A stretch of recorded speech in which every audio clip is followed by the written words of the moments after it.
सकाळचा वेळ होता. गावाचं वातावरण सुखलेलं आणि गंभीर होतं. मुखिया एका झाडाच्या खाली उदास उभा होता. तेव्हा राजेश येतो आणि मुखियाला बोलतो, अरे सरपंचजी, तुम्ही इथे उदास का उभे आहेत? काय गोष्ट झाली? राजेश, तुला तर माहिती आहे, हिम्मतपूर गाव मागच्या 5 वर्षापासून पावसाशिवाय तडपत आहे. शेतं सुकलेत आणि आपल्या जमिनी सुकून गेल्यात, कोरड्या झाल्यात. हो हो माहिती आहे, पण त्याच्यासाठी एवढं परेशान का आहात? जमीनदार याचा फायदा उचलायला लागलाय. तो गावातल्या लोकांना कर्ज देऊन मदत केल्याचा दिखावा करतो आणि नंतर खूप व्याज लावून त्यांच्या जमिनी हिसकावून घेतो. आणि आतापर्यंत खूप शेतकऱ्यांची जमीन त्याच्या नावावर झाली आहे. अरे हे तर खूपच चुकीचं आहे. हा तर अन्याय आहे. आपल्याला काहीतरी करावं लागेल. पण काय करायचं?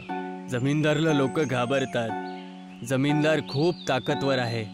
जमीनदारजी, तुम्ही गावातल्या लोकांना एकत्र करा. आपण त्यांच्याशी बोलूया आणि याचं आपण एकत्र मिळून काहीतरी हल काढूया. आणि जमीनदारशी पण बोलावं लागेल. पण राजेश, हे सोपं नाही होणार.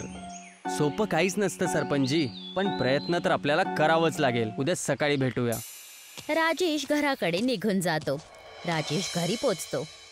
बिंदिया, मला तुला आणि तुझ्या मुलांशी एक गोष्ट बोलायची आहे. काय झालं राजेश?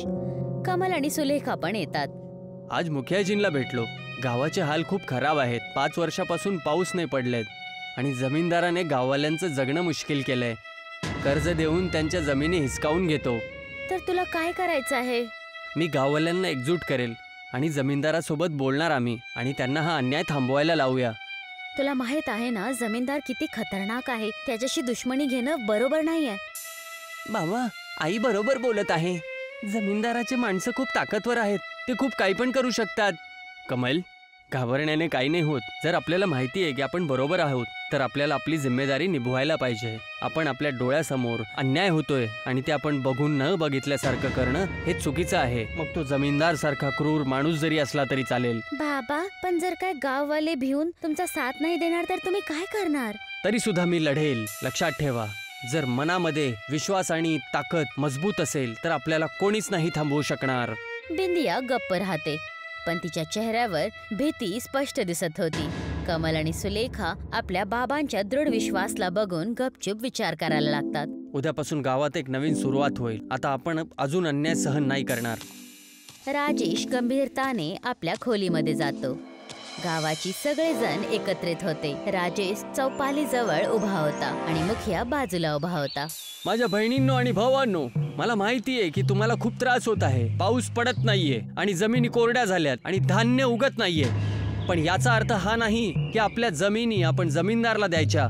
जमीन आपली आत्मा आहे, आपल्या पूर्वजांची विरासत आहे. याला वाचवणं आपली जिम्मेदारी आहे. राजेश, जमीनदारासोबत भांडणं मुश्किल आहे. तो ताकदवर आहे. ताकद फक्त शरीराची नसते मित्रांनो. खरी ताकद आपल्या विचारात आणि आपल्या विश्वासात असते. जर आपण एकत्र झालो तर आपल्याला कोणीच थांबवायची ताकद नाही दाखवणार.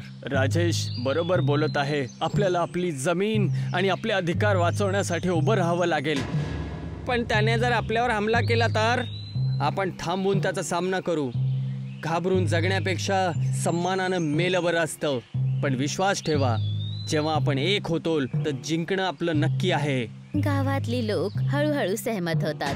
काही लोक राजेशच्या साहसने प्रेरित होऊन त्याचा साथ देण्याची गोष्ट करतात. जमीनदाराचा साथी अनुज ताबडतोब पळत पळत जमीनदाराकडे पोहोचतो. गावामध्ये राजेशने लोकांना जमा केला आणि तुमच्याबद्दल भडकवत आहे. काय बोलतोयस? तो साधा शिक्षक. शेवटी तो माझं काय बिघडवू शकतो? तुम्ही असं नका विचार करू. राजेश आणि त्याचा परिवार गावातला सगळ्यात शिकलेला परिवार आहे. तो फक्त शेतकरी नाही, तो एका विद्यालयाचा शिक्षक सुद्धा आहे. सरकारी शाळा, तिथे तर फक्त 2-4च मुलं जातात. राजेश गावातल्या लोकांना एकत्र करतोय आणि हे असं झालं तर हे तुमच्यासाठी धोकादायक आहे. याला साधं सुद्धा नका समजू.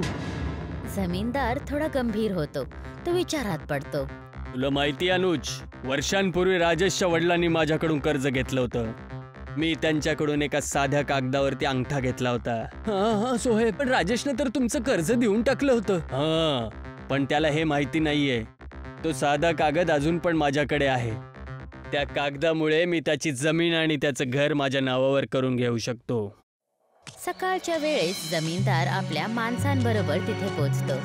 राजेश, बाहेर ये. तुझ्या नशिबाचा फैसला आजच होणार. राजेश बाहेर येतो. बिंदिया आणि मुलं पण घाबरून बाहेर येतात. हा काय तमाशा आहे? तुम्ही इथे का आलात? हे घे राजेश, तुझ्या वडिलांनी या कागदावर अंगठा लावला होता. या कागदाच्या हिशोबाने तुझं घर आणि जमीन माझे होलेत.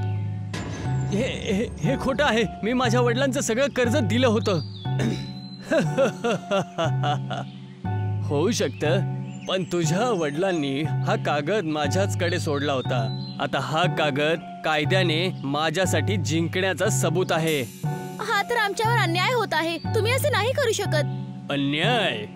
कायदा माझ्या हातात आहे. चुपचाप इथून बाहेर निघून जा, नाहीतर वाईटच होणार तुमच्या सोबत. जमीनदार आणि त्याची माणसं राजेश आणि बिंदियाला त्याच्या घरातून बाहेर टाकतात. सुलेखा आणि कमल हे सगळं बघून रडायला लागतात. आज आपलं घर निघून गेलं, पण हिम्मत आणि खऱ्याची साथ कधीच नाही हिसकावून घेतली जात. मी याचा बदला जरूर घेणार, जरूर. राजेश, बिंदिया, कमल आणि सुलेखा जंगलातून शहरच्या जाणाऱ्या रस्त्यावर चालत होते. बिंदिया अचानक चक्कर येऊन खाली पडते. आई, काय झालं तुला? बिंदिया, डोळे उघड. बिंदिया, काय झालं? पण बिंदिया काहीच प्रक्रिया देत नाही. राजेश समजतो की बिंदिया आता ह्या जगात नाही राहिली. तो जोरात रडायला लागतो. ए देवा, माझ्या खरे मनाची किंमत माझ्या बायकोने मोजली. मी कसं जगू हिच्याशिवाय? राजेशचा पण मृत्यू होतो. दादा, आई बाबा आम्हाला सोडून गेले. आता आपण काय करायचं? आपल्याकडे आता घालवण्यासाठी काहीच नाही वाचलंय. कमल आपल्या आई बाबांचा अंतिम संस्कार जंगलामध्येच करतो. दोघे जण उपाशी आणि तहानलेले जंगलात भटकायला लागतात. चोहीकडे वाळलेली झाडे होती. सुलेखा, आपल्याकडे आता काहीच नाही राहिलंय. आपलं घर, आपली शेती आणि आता आई वडील सुद्धा निघून गेले. या जगामध्ये आपल्यासाठी काहीच नाही राहिलंय. आपण आता शहराकडे चालले जाऊ आणि परत या गावात कधीच वापस नाही यायचं, कधीच नाही. सुलेखा त्याला उत्तर देणारच होती की कमल अचानक काहीतरी बघतो. सुलेखा, ते बघ, तो दगड. असं वाटतंय की तो नाचत आहे. सुलेखा पण आश्चर्यचकित होऊन बघायला लागते. अचानक एक दगड हव्यामध्ये उठतो आणि नृत्य करायला लागतो. चोहीकडे सुकलेल्या झाडा आणि विरान जंगलामध्ये हा दृश्य एकदम विचित्र होता. दादा, ह्या अशा वाळलेल्या जंगलामध्ये जिथे काहीच अपेक्षा नाही, तिथे हा दगड कसं काय नाचत आहे? तेव्हा तिथे एक साधू उपस्थित होतो. तुला या दगडाकडून शिकायला पाहिजे. बघ, याने मागच्या 5 वर्षापासून कोरडेपणा बघितलाय. हा दगड गाववाल्यांचं दुःख पण बघतोय, पण तरी सुद्धा याच्या आत्मामध्ये एक आशेची किरण आहे. हेच कारण आहे की हा नृत्य करत आहे. पण आम्ही काय करणार बाबा? आमच्याकडे तर काहीच नाही राहिलं आता. पण तुमच्या भाग्यामध्ये लढणं लिहिलेलं आहे.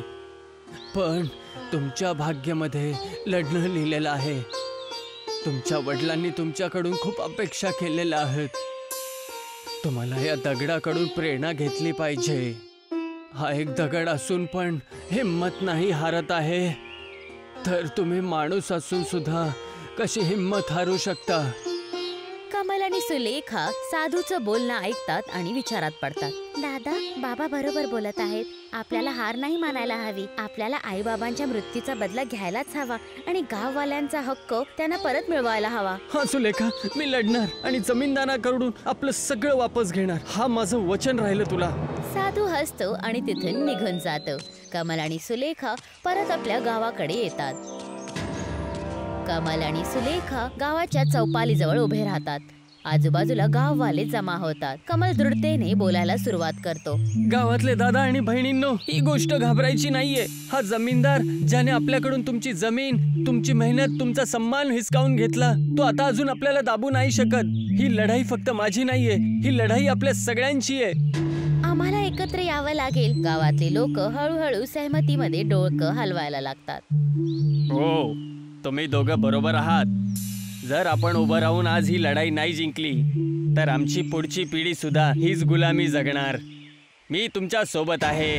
कमल, सुलेखा जमीनदाराच्या हवेलीकडे जायला लागतात. हवेलीच्या बाहेर अनुज आणि जमीनदाराचे गुंडे उभे होते. अनुज त्यांना थांबवण्याचा प्रयत्न करतो. थांबा, जर कोणी हवेलीमध्ये आलं तर त्याचा खूप वाईट होईल. अनुज, आज हे गाव जागं झालंय. आता तुझ्या धमकीला कोणी नाही घाबरणार.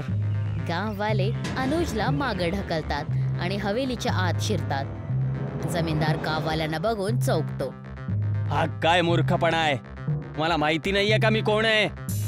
हो, आम्हाला माहित आहे. तू तो आहेस ज्याने आमच्या आई बाबांना मारलं, आमची शेतं आणि घरं घेतली.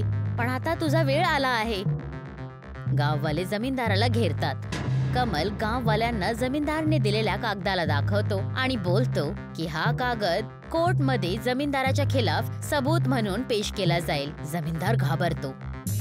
मी जे काही केलं ते लालचीपणामुळे केलं. आम्ही तुला माफ नाही करणार.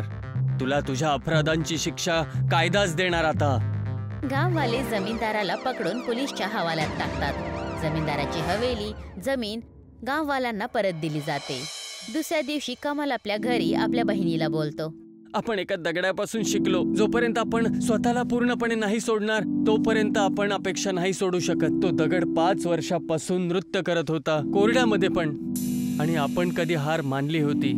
आज आपण आपल्या आईवडिलांचं नाव परत कमावलंय आणि त्यांचा सन्मान सुद्धा. आणि आपल्याला हे लक्षात ठेवलं पाहिजे. आणि प्रत्येक संघर्षामध्ये त्या नृत्य करणाऱ्या दगडासारखं आपल्याला कायम सक्षम राहिलं पाहिजे.